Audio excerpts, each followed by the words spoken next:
Na actualidade, Lousame non conta con servizo específico de pediatría, senón que os nenos son atendidos por un médico puericultor. Esta situación, que en principio ia ser temporal, remontase xa a finais do pasado ano, o que motivou as queixas das familias. Queixas das que se ven de facer eco a agrupación socialista e que trasladarán á Cámara Baixa a través do seu grupo parlamentario. Hai un sustituto que é un médico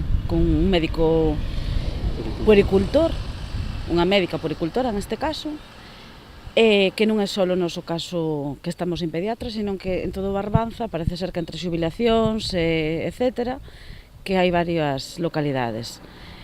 Desde a nosa agrupación instamos o noso grupo parlamentario, o do PSDG, a que fixera unha serie de iniciativas para solicitar que de algún xeito que isto que se solucione, non? Porque nos parece bastante grave que ademais é un sitio onde o volumen de nenos que acolle Lousame é bastante elevado, non atende solamente por aquí, pero bueno, é un número moi elevado de doentes e necesitamos, un pediatra, un servicio.